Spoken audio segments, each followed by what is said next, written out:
بسم اللہ الرحمن الرحیم۔ قسم ان کی جو پرے باندھ کر صف بناتے ہیں، پھر ان کی جو روک ٹوک کرتے ہیں، پھر ان کی جو ذکر کی تلاوت کرتے ہیں۔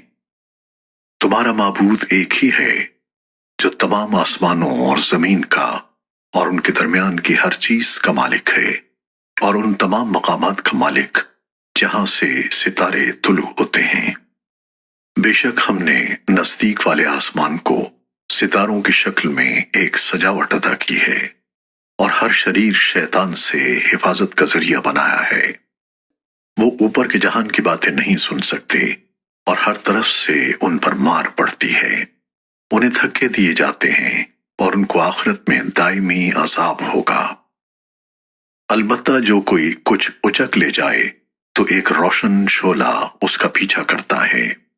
اب ذرا ان کافروں سے پوچھو کہ ان کی تخلیق زیادہ مشکل ہے یا ہماری پیدا کی ہوئی دوسری مخلوقات کی؟ ان کو تو ہم نے لیس دار گارے سے پیدا کیا ہے۔ اے پیغمبر، حقیقت تو یہ ہے کہ تم ان کی باتوں پر تعجب کرتے ہو اور یہ ہنسی اڑاتے ہیں، اور جب انہیں نصیحت کی جاتی ہے تو نصیحت مانتے نہیں، اور جب کوئی نشانی دیکھتے ہیں تو مذاق اڑاتے ہیں اور کہتے ہیں کہ یہ ایک کھلے جادو کے سوا کچھ بھی نہیں ہے۔ بھلا جب ہم مر کر مٹی اور ہڈیوں کی صورت اختیار کر لیں گے تو کیا ہمیں دوبارہ زندہ کیا جائے گا؟ اور بھلا کیا ہمارے پچھلے باپ دادوں کو بھی؟ کہہ دو کہ ہاں، اور تم ذلیل بھی ہوگے۔ بس وہ تو ایک ہی زوردار آواز ہوگی جس کے بعد وہ اچانک سارے ہولناک مناظر دیکھنے لگیں گے اور کہیں گے کہ ہائے ہماری شامت، یہ تو حساب و کتاب کا دن ہے۔ جی ہاں، یہی وہ فیصلے کا دن ہے جسے تم جھٹلایا کرتے تھے۔ فرشتوں سے کہا جائے گا کہ گھیر لاؤ ان سب کو جنہوں نے ظلم کیا تھا، اور ان کے ساتھیوں کو بھی، اور ان کو بھی جن کی اللہ کو چھوڑ کر عبادت کیا کرتے تھے، پھر انہیں دوزخ کا راستہ دکھاؤ۔ فرشتوں سے کہا جائے گا کہ گھیر لاؤ ان سب کو جنہوں نے ظلم کیا تھا، اور ان کے ساتھیوں کو بھی، اور ان کو بھی جن کی اللہ کو چھوڑ کر عبادت کیا کرتے تھے، پھر انہیں دوزخ کا راستہ دکھاؤ، اور ذرا انہیں ٹھہراؤ، ان سے کچھ پوچھا جائے گا۔ کیوں جی، تمہیں کیا ہوا کہ تم ایک دوسرے کی مدد نہیں کر رہے؟ اس کے بجائے یہ تو آج سر جھکائے کھڑے ہیں، اور وہ ایک دوسرے کی طرف رخ کر کے آپس میں سوال جواب کریں گے۔ ماتحت لوگ اپنے بڑوں سے کہیں گے کہ تم تھے جو ہم پر بڑے زوروں سے چڑھ چڑھ کر آتے تھے۔ وہ کہیں گے کہ نہیں، بلکہ تم خود ایمان لانے والے نہیں تھے، اور تم پر ہمارا کوئی زور نہیں تھا۔ اصل بات یہ ہے کہ تم خود سرکش لوگ تھے۔ اب تو ہمارے پروردگار کی یہ بات ہم پر ثابت ہو گئی ہے کہ ہم سب کو یہ مزہ چکھنا ہے، کیونکہ ہم نے تمہیں بہکایا، ہم خود بہکے ہوئے تھے۔ غرض اس دن یہ سب عذاب میں ایک دوسرے کے ساتھ شریک ہوں گے۔ ہم مجرموں کے ساتھ ایسا ہی کرتے ہیں۔ ان کا حال یہ تھا کہ جب ان سے یہ کہا جاتا کہ اللہ کے سوا کوئی معبود نہیں ہے تو یہ اکڑ دکھاتے تھے اور کہا کرتے تھے کہ کیا ہم ایسے ہیں کہ ایک دیوانے شاعر کی وجہ سے اپنے معبودوں کو چھوڑ بیٹھیں، حالانکہ وہ پیغمبر صلی اللہ علیہ وسلم حق لے کر آئے تھے، اور انہوں نے دوسرے پیغمبروں کی تصدیق کی تھی۔ چنانچہ ان سے کہا جائے گا کہ تم سب کو دردناک عذاب کا مزہ چکھنا ہوگا، اور تمہیں کسی اور بات کا نہیں، خود تمہارے اعمال کا بدلہ دیا جائے گا۔ البتہ جو اللہ کے برگزیدہ بندے ہیں ان کے لیے طے شدہ رزق ہے۔ اونچی نشستوں پر آمنے سامنے بیٹھے ہوں گے، ایسی لطیف شراب کے جام ان کے لیے گردش میں آئیں گے جو سفید رنگ کی ہوگی، پینے والوں کے لیے سراپا لذت۔ نہ اس سے سر میں خمار ہوگا اور نہ ان کی عقل بہکے گی، اور ان کے پاس وہ بڑی بڑی آنکھوں والی خواتین ہوں گی جن کی نگاہیں اپنے شوہروں پر مرکوز ہوں گی۔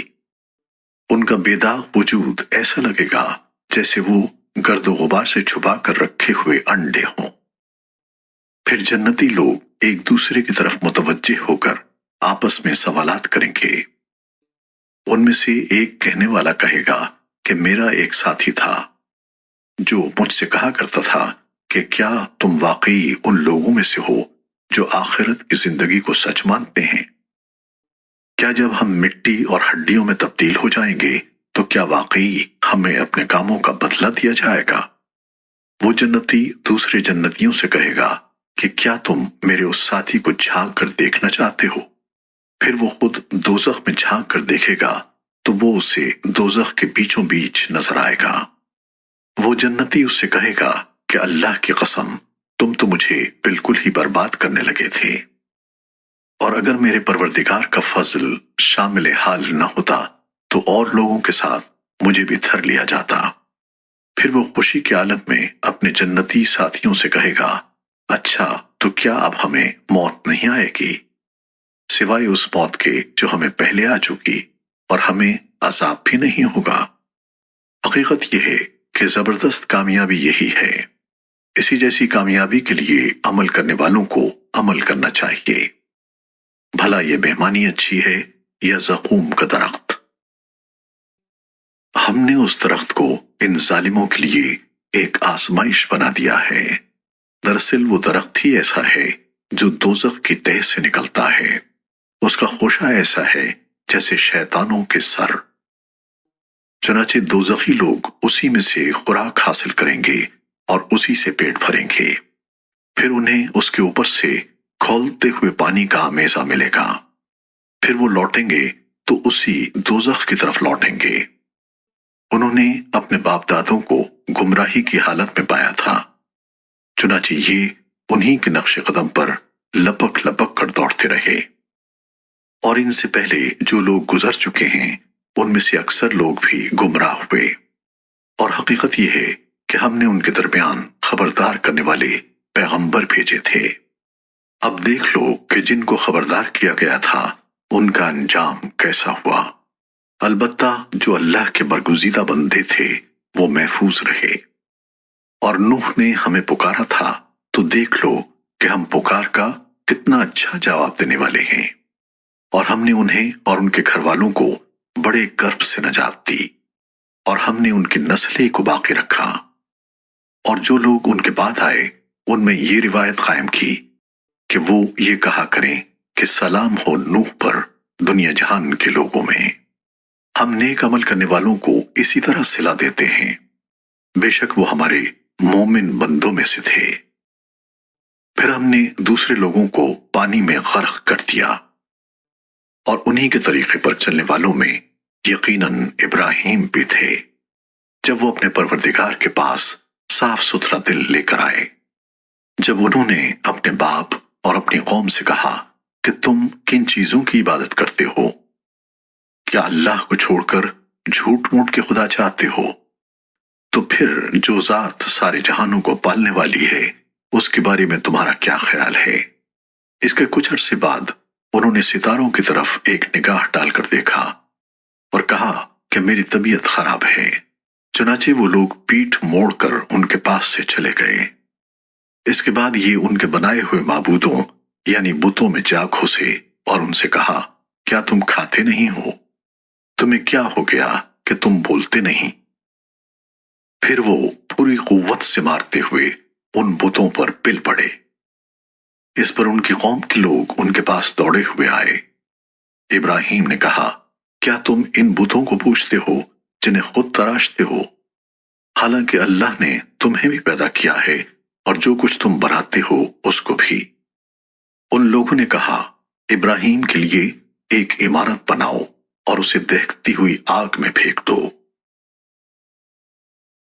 اس طرح انہوں نے ابراہیم کے خلاف ایک برا منصوبہ بنانا چاہا، لیکن ہم نے انہیں نیچا دکھا دیا۔ اور ابراہیم نے کہا میں اپنے رب کے پاس جا رہا ہوں، وہی میری رہنمائی فرمائے گا۔ میرے پروردگار مجھے ایک ایسا بیٹا دے دے جو نیک لوگوں میں سے ہو۔ چنانچہ ہم نے انہیں ایک بردبار لڑکے کی خوشخبری دی۔ پھر جب وہ لڑکا ابراہیم کے ساتھ چلنے پھرنے کے قابل ہو گیا تو انہوں نے کہا، بیٹے، میں خواب میں دیکھتا ہوں کہ تمہیں ذبح کر رہا ہوں، اب سوچ کر بتاؤ تمہاری کیا رائے ہے؟ بیٹے نے کہا، ابا جان، آپ وہی کیجئے جس کا آپ کو حکم دیا جا رہا ہے، انشاءاللہ آپ مجھے صبر کرنے والوں میں سے پائیں گے۔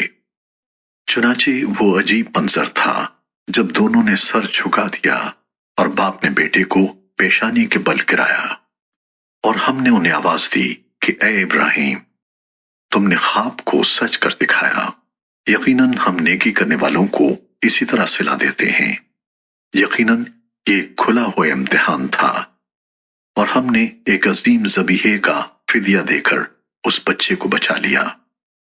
اور جو لوگ ان کے بعد آئے ان میں یہ روایت قائم کی، وہ یہ کہا کریں کہ سلام ہو ابراہیم پر، ہم نیکی کرنے والوں کو اسی طرح صلا دیتے ہیں، یقیناً وہ ہمارے مومن بندوں میں سے تھے، اور ہم نے انہیں اسحاق کی خوشخبری دی کہ وہ صالحین میں سے ایک نبی ہوں گے، اور ہم نے ان پر بھی برکتیں نازل کی، اور اسحاق پر بھی، اور ان کی اولاد میں سے کچھ لوگ نیک عمل کرنے والے ہیں اور کچھ اپنی جان پر کھلا ظلم کرنے والے۔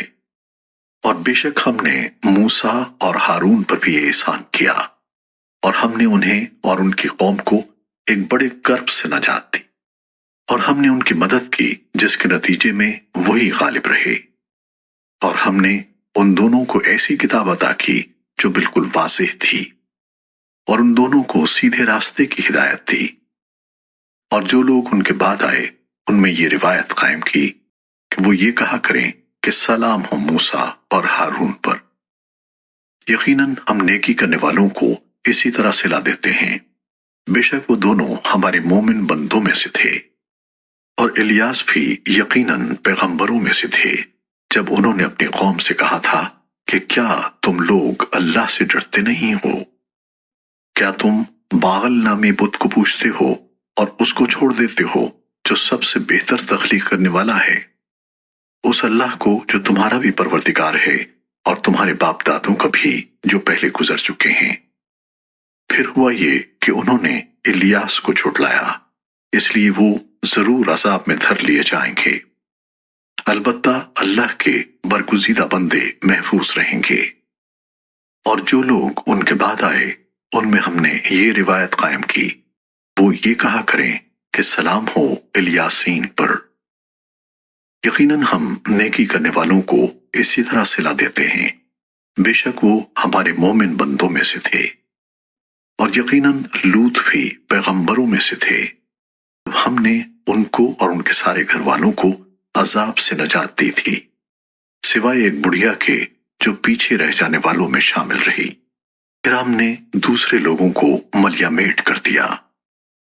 اور اے مکے والو، تم ان کی بستیوں پر سے گزرا کرتے ہو، کبھی صبح ہوتے اور کبھی رات کے وقت، کیا پھر بھی تمہیں عقل نہیں آتی؟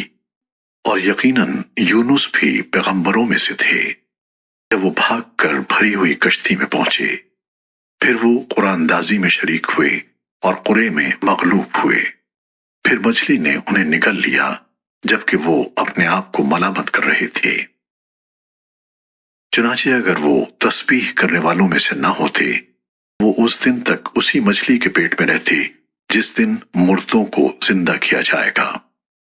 پھر ہم نے انہیں ایسی حالت میں ایک کھلے میدان میں لا کر ڈال دیا کہ وہ بیمار تھے، اور ان کے اوپر ایک بیلدار درخت اگا دیا، اور ہم نے انہیں 1,00,000 بلکہ اس سے بھی زیادہ لوگوں کے پاس پیغمبر بنا کر بھیجا تھا، پھر وہ ایمان لے آئے تھے، اس لیے ہم نے انہیں ایک زمانے تک زندگی سے فائدہ اٹھانے کا موقع دیا۔ اب ان مکے کے مشرکوں سے پوچھو کہ کیا اے پیغمبر، تمہارے رب کے حصے میں تو بیٹیاں آئی ہیں اور خود ان کے حصے میں بیٹے، یا پھر جب ہم نے فرشتوں کو عورت بنایا تھا تو کیا یہ دیکھ رہے تھے؟ یاد رکھو، یہ اپنی من گھڑت بات کی وجہ سے کہتے ہیں کہ اللہ کے کوئی اولاد ہے، اور یہ لوگ یقینی طور پر جھوٹے ہیں۔ کیا اللہ نے بیٹوں کے بجائے بیٹیاں پسند کی ہیں؟ تمہیں کیا ہو گیا ہے؟ تم کیسا انصاف کرتے ہو؟ بھلا کیا تم اتنا بھی دھیان نہیں دیتے؟ یا اگر تمہارے پاس کوئی واضح دلیل ہے تو لاؤ اپنی وہ کتاب اگر تم سچے ہو۔ اور انہوں نے اللہ اور جنات کے درمیان بھی نسبی رشتہ داری بنا رکھی ہے، حالانکہ خود جنات کو یہ بات معلوم ہے کہ یہ لوگ مجرم بن کر پیش ہوں گے، کیونکہ جو باتیں یہ بناتے ہیں اللہ ان سب سے پاک ہے۔ البتہ اللہ کے برگزیدہ بندے محفوظ رہیں گے، کیونکہ تم اور جن جن کی تم عبادت کرتے ہو وہ کسی کو اللہ کے بارے میں گمراہ نہیں کر سکتے سوائے ایسے شخص کے جو دوزخ میں جلنے والا ہو۔ اور فرشتے تو یہ کہتے ہیں کہ ہم میں سے ہر ایک کا ایک معین مقام ہے، اور ہم تو اللہ تعالیٰ کی اطاعت میں صف باندھے رہتے ہیں، اور ہم تو اللہ کی پاکی بیان کرتے رہتے ہیں۔ اور یہ کافر لوگ پہلے تو یہ کہا کرتے تھے، اگر ہمارے پاس پچھلے لوگوں کی طرح کوئی نصیحت کی کتاب ہوتی تو ہم بھی ضرور اللہ کے برگزیدہ بندوں میں شامل ہوتے۔ پھر بھی انہوں نے کفر کی روش اپنائی ہے، اس لیے انہیں سب پتہ چل جائے گا، اور ہم پہلے ہی اپنے پیغمبر بندوں کے بارے میں یہ بات طے کر چکے ہیں کہ یقینی طور پر ان کی مدد کی جائے گی، اور حقیقت یہ ہے کہ ہمارے لشکر کے لوگ ہی غالب رہتے ہیں۔ لہٰذا اے پیغمبر تم کچھ وقت تک ان لوگوں سے بے پرواہ ہو جاؤ اور انہیں دیکھتے رہو، ان قریب یہ خود بھی دیکھ لیں گے۔ بھلا کیا یہ ہمارے عذاب کے لیے جلدی مچا رہے ہیں؟ سو جب وہ ان کے صحن میں آ اترے گا تو جن لوگوں کو خبردار کیا جا چکا تھا ان کی وہ صبح بہت بری صبح ہوگی، اور تم کچھ وقت تک ان لوگوں سے بے پرواہ ہو جاؤ اور دیکھتے رہو، ان قریب یہ خود بھی دیکھ لیں گے۔ تمہارا پروردگار عزت کا مالک ان سب باتوں سے پاک ہے جو یہ لوگ بناتے ہیں، اور سلام ہو پیغمبروں پر، اور تمام تر تعریف اللہ کی ہے جو سارے جہانوں کا پروردگار ہے۔